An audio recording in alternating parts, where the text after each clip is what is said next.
picking yourself up again and continuing to hunt for work. Well, to the rescue on this one, Managing Director of CV.co.nz, Tom O'Neill. Tom, kia ora, thanks for your time today. Morena, dear friend, great to be back. Talk to us about, I suppose, managing the disappointment of the job hunt. The struggle is real, right? Oh, look, yeah, 100%. Right now, it's probably one of the worst times ever to be job hunting. I mean, just in terms of, unemployment, but also in terms of, talented professionals. I mean, we've had a whole swathe of really, really top people lose their jobs in Wellington. Of course, that has national consequences. Yep. I mean, there's stories I've read recently of over 1,000 job applicants for like one position. Now, overseas, that's pretty standard. You imagine, you're after a receptionist at Google, then you're going to have probably 1 million. But, here, in New Zealand, that's almost unheard of until relatively recently. How do we keep motivated then? I mean, disappointment is a natural response to not getting the job or not even getting a response. But what's some keys to staying motivated in the job hunt, Tom? Yeah, it's really a whole bunch of stuff. Firstly is prayer. Just really keep honest and open with God. And certainly that would be my first go-to. Secondly, will be just the momentum. Keep that momentum. Yep. And what I mean by that is, open, no matter how hard it is, you get online, you go to Seek, LinkedIn, Trade Me, Indeed, all the job boards every morning. You send out a new application for any roles that come up. You tailor the CV, tailor the cover letter to look as professional as possible. When that's all done, it's 10:30, great. Then you sit down, you have a break for a quarter of an hour, and then jump into what we call the hidden job market. We think about companies you'd like to work for, and then just introduce yourself. Send out a CV, covering letter, and just introduce yourself. Just keeping that momentum. Your CV is your brochure. The more brochures you have out in the market, the higher the chance someone will employ you. Is it just a numbers game? Because it's easy to fall into the lie, oh, it's just me. Obviously, there's something wrong with me. I'm not making the progress I wanted. Or is it just, it's a numbers game? Get lots of CVs out there, it increases the odds. Yeah, look, I'd love to say there was a magic theorem, but there's not. The magic theorem is hard work. Yep. And I got to say, it seems self-serving, but making sure you've got a really great CV at the end of the day. That's your brochure. If your brochure is poor, employers just won't be interested. So making sure your CV, LinkedIn is really strong, no matter what sort of job you do pretty much these days. And then literally it is a numbers game.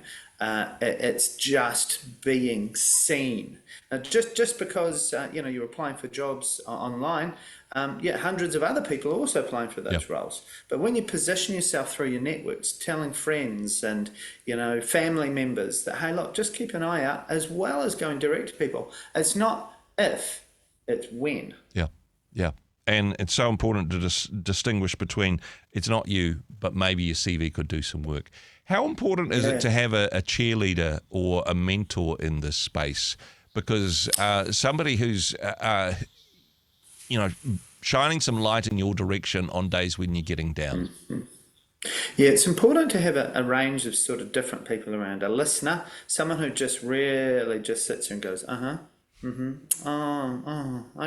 a cheerleader, someone that really gets behind you and just really supports you, when, hey, don't worry, don't give up, they're not going to get you, blah, blah, blah, A taskmaster, someone who is basically there to just really, if you say I'm going to send out, 10 CVs today, 5 CVs today, they follow up and just make sure you did. I mean, you think about it, you send out, 5, well, let's say 10, let's say a goal of 10 CVs a day. It's a big goal. There's 50 brochures you have in the market this week. Wow. Fantastic. And then also a wise one, someone who's been through the traps, been through all the ups and downs, and will put their arm around you and go, all right, What questions have you got? Here's the way forward. It's kind of like your direct report. I mean, if you did have a job, you would be accountable to somebody about the work that you were doing. Good to have an accountability partner in the job hunt as well, so that you don't get distracted and spend the whole day doom scrolling in your pajamas. Yeah, well, that's the thing, whacking down Tim Tams. Yeah, 100%, and that's the real temptation. We just get knockback after knockback. And then next thing you know, just doom scrolling sort of kicks in at sort of 3 in the afternoon, then 2 in the afternoon, then 1 in the afternoon, and away you go. So it's really important to push back and just really dig deep.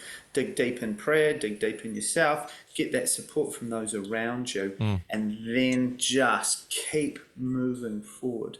One temptation is to, when you're getting close to a job offer, let's say you've had a couple of interviews, we tend to just take our feet off the accelerator. That's a problem, because I've done that before and got real close. Was one of the last two. I'm like, oh, great. Woohoo! So didn't send out any CVs for a couple of weeks and then missed out on the job. So I was like, at the end of it, effectively 3 weeks behind.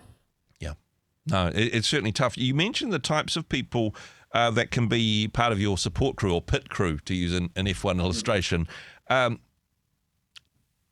they be the same people? I mean, in terms of the support and structure, there may be some overlap there. I mean, people will be listening to this going, hey, that sounds great, but where do I find these people? Well, that's the thing. So with that listener and that cheerleader, that can effectively be that same person. They just really rock in there. And that taskmaster and wise one could also be a separate person. It's very difficult to have a taskmaster and a cheerleader, or a taskmaster, and a listener, because the listener's job is literally just to basically shut up and love you through it. And so, but they're also giving you advice and telling you, let's get on with stuff. Very tough to take that if they're not, if you've ascribed them the role of listener. Totally. So again, just really trying to get at least those two key ports, two key people across those 4 areas. And let people know what role they have to play. Say to, hey, Kev, you're going to be my taskmaster, mate. Need you just to keep on me about this, blah, blah, blah. Kev now knows the rules, and away you go.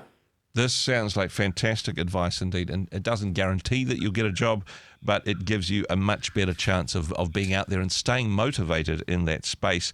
If people wanted to... sorry? So I was just going to say, it's about protecting your mental health, really, through this process. So easy to get depressed, so easy to get down, so easy to think, I am useless, I'm nothing. Well, we all know that's not true through God, but secondly, we also know that we just got to get out there and make stuff happen. So, Yeah, super good. And hey, if people wanted advice on this, there's some wonderful free resources and advice online at cv.co.nz, or if you're wanting some extra mentoring and support, particularly with your CV, that's the good place to start. Tom, thank you so much for the work that you do in this space. Thanks for joining us. Real pleasure. God bless. Hey, thanks very much for joining us in the Rhema studio. Thanks very much for watching the interview. It's kind of nice to have an audience, actually. And if you did like what you watched, then do give us a like, do give us the thumbs up. And if you'd like to see more interviews like that one, or perhaps even better, subscribe and those interviews will come straight to you. Don't forget to turn on your notifications, and we'll see you in the next one. Cheers.